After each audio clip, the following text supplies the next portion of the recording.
What a lovely spot to pitch a tent. Although I don't think it would have been much fun last night with winds in this area of around 50 mile an hour. We've got Storm Bert going off at the moment, wreaking havoc across the UK. I get asked quite a lot, what tent do I recommend for high winds and stormy conditions? And to be honest, these days I tend to try and avoid these conditions if I can. So I thought today would be an ideal time to chat about the things that I consider anyway when it comes to camping in wet, windy and stormy conditions. But first, I'm going to get behind these hills a little bit so I stand a better chance at getting some kind of decent audio out of the video. So I've been watching the news over the last 24 hours, and in the UK we've had winds of up to 82 miles an hour, I think they've got recorded. And there's instances of trees being uprooted, trampolines flying across people's gardens, and roofs coming off houses. Yet, for some reason, we expect a little tent to be able to withstand these winds whilst pitched up on a summit. If you're up on the tops in 50 mile an hour winds, sometimes it's even difficult to stand up.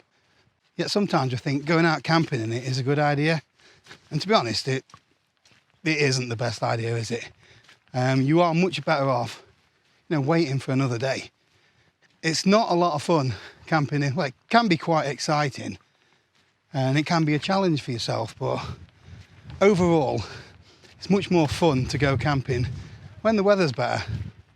Sometimes you can just get caught out in a storm. The forecast might say 20, 30 mile an hour, which is quite achievable. And then when you get up on the mountain, it's got its own ideas and you get hit by 50, 60 mile an hour gusts. So it's important that you've got the right equipment to handle those kind of conditions. So first thing I'm going to say is, choose your equipment wisely. There's loads of different types of tent out there, lots of different materials. But, when it comes to extreme weather resistance, you do tend to get what you pay for. So, you don't see expeditions on Everest Base Camp, for example, where they're camping in a £120 nature hike tent. Some of the weather conditions in the UK can be quite brutal. You can get high winds, lots of rainfall, and with the wind chill factor, you can be getting down to -10 and beyond. We've had quite a lot of rain over the last 24 hours, and the paths are like rivers. So you're going to need a tent that has got quite a decent waterproof rating. And not all tent materials are equal. Ripstop nylon isn't just ripstop nylon. Some have got quite high tear strengths compared to some of the other types of tent material. There's some of the really high-end ones, like Hilleberg, for example. When you buy the tent, you get a little book with it that's got some samples in it of the different types of materials that they use, as well as a typical example from a cheaper tent. And you have a go at trying to rip those samples. You can't rip the Hilleberg ones, or it's very difficult. Have a look online, there's loads of videos of strong men trying to rip them, and they just can't do it. Admittedly, it's a small piece and they're just trying to rip it with their thumb. But, if you've got a large piece and there's a tear in it, doesn't mean it's indestructible. So, yeah, that's another thing. Not all tents. Well, there's no tent that's indestructible. People talk about bomb-proof tents, but they're not, are they? You can have the best tent in the world, but certain conditions and timing and all of that kind of stuff can mean that your tent can be flattened and destroyed in certain extreme weather conditions anyway. And the same applies to tent poles as well. The real cheaper tents, or even some of the big family tents, have got fiberglass poles. They're very brittle. They can easily snap. And then when it comes to aluminium poles, or you can even get carbon fiber ones as well, they have got their breaking points. Some are better than others. Look for DAC poles or Eastern tent poles. They are better quality, but they're not indestructible. Never walked on this path before. It's nice to get out and explore, even when it's wet and windy. Choosing your pitch location as well is very important. So look down here, and that is really, really boggy. Now, at the start of the day, that might have been dry, and then with a heavy downpour, I've had occasions where underneath the bathtub of my tent, it's been like a river flowing underneath, just because the ground's hard, doesn't absorb the water quickly, or can't absorb the amount that's coming down anyway. And if you haven't got the right equipment, you can end up being in a huge puddle of water. And then you've got exposure to the wind. I love being pitched up on the summit with an incredible view down below, but that is usually the most exposed area, and if it's windy, that is where you're going to get battered the most. So you may be better off finding a location behind a wall or behind a rock. And you've got to consider the direction of the wind. The wind is coming this way, so you would pitch the opposite side of the wall. Right, so I just want a quick minute to thank Squarespace for sponsoring the video today. So if you don't know who Squarespace are, they are the place to go if you want to have a go at building a website by yourself. So we've been using Squarespace for 3 or 4 years now for a couple of websites. We knew nothing about, we still don't know anything about web design or coding, but Squarespace makes it really easy. All we had to do was choose one of their ready-made templates. We added our own photos and some text, and within a couple of hours we had a website. Joe's favourite thing is the e-commerce feature, so she can sell her artwork and paintings online, whereas I like to use Squarespace for promoting my YouTube channel and sending out email newsletters. There's loads of other different features, from checking the analytics. You can set up subscription services, upload video courses, pretty much any sort of hobby or business that you've got, then Squarespace has got you covered.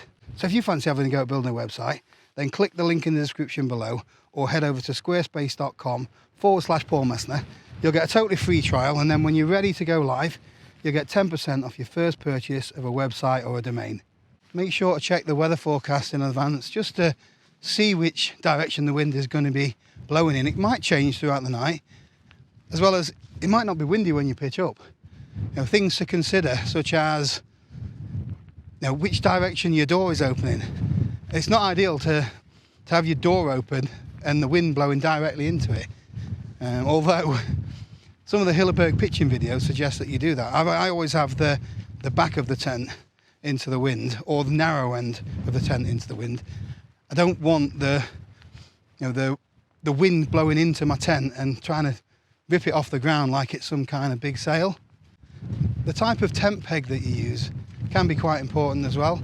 So I've found, from my experience, that it doesn't matter so much whether it is a Y peg, a V peg, or just like a nail kind of peg. What matters is how long it is. The 9-inch Eastern pegs that I use, you can get cheaper versions of those. They are overpriced for what they are. But you can get the ones that you get for putting down awnings on your caravan. Something like that. These long nail pegs, they tend to hold in a lot better than a shorter peg anyway. And, oh bloody hell, that's what it's like, look, when you get a bit of rain, which is the best way through. It's like hopscotch. Oh dear. And I always make sure that I use all of the guy lines. It gives the tent much more stability.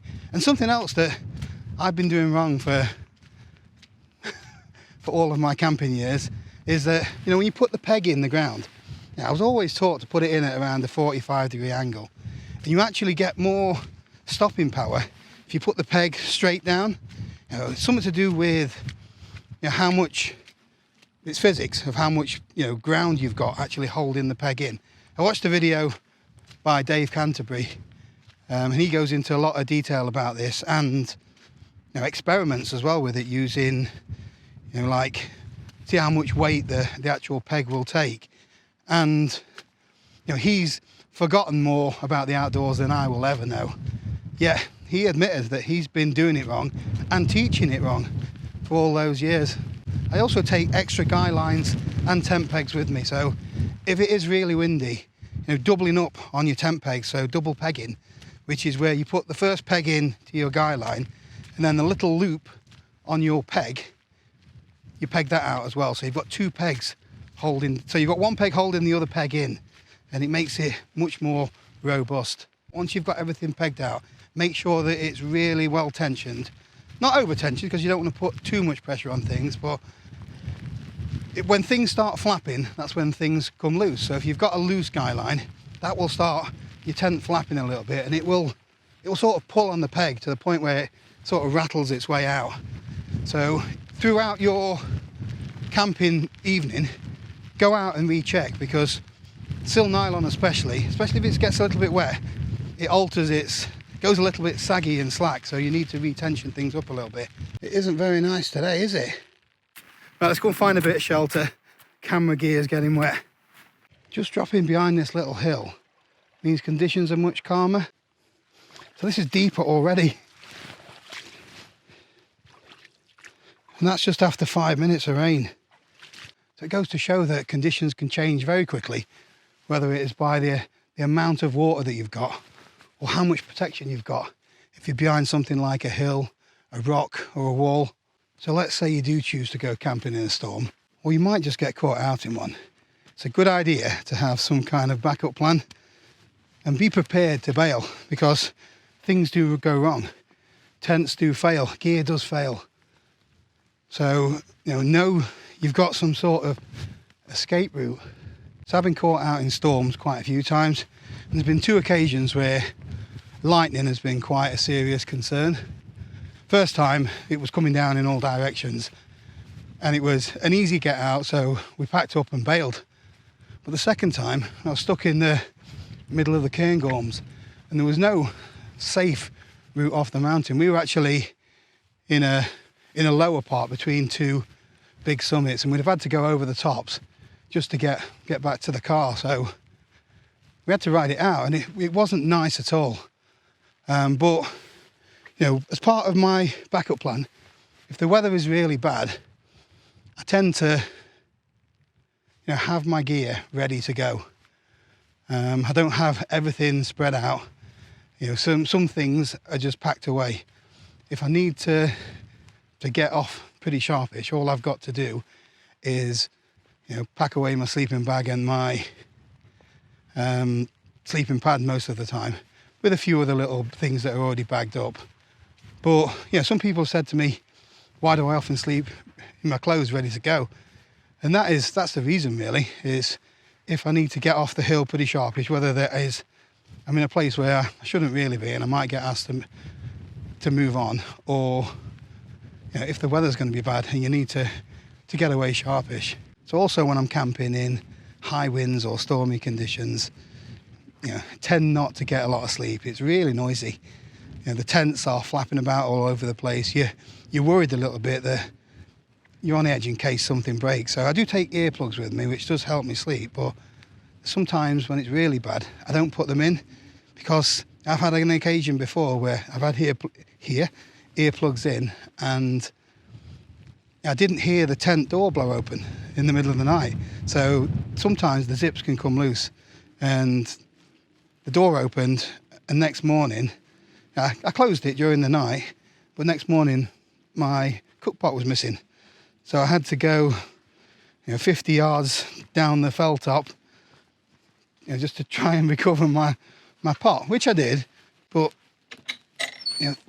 if something does go wrong, like a tent pole breaks, you want to be able to hear it. So I do have to admit that I've gone out camping before in conditions that I know are not really suitable.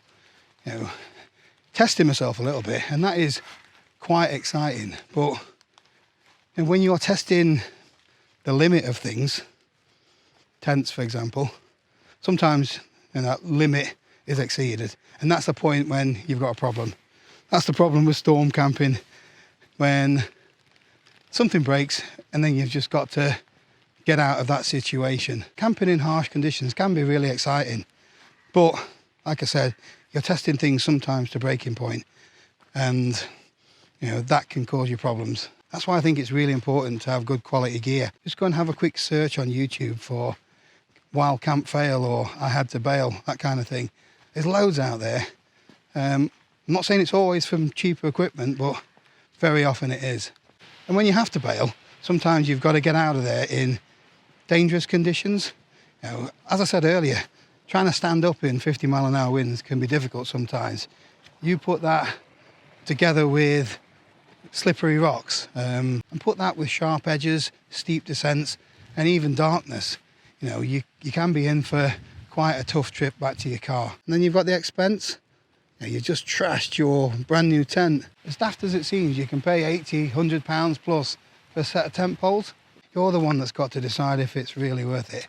It's entirely up to you. And to finish off, I just want to say that in the past I've been a little bit critical of people who go out and film, you know, camping in these extreme conditions, you know, chasing storms and things like that. And maybe I should have just kept my trap shut, because, you know, I am a firm believer of hike your own hike. You know, do whatever you want to do. You know, different people have got different skill sets and different levels of experience, and they might be fine doing what they're doing. So yeah, you just have to be aware that camping in storms and extreme conditions does come with its risks. So it's up to you to, you know, to find out what those risks are and to see if you're really, you and your gear's up to it really. Anyway, that's it for this one. Thanks for watching. Might see you on the fell.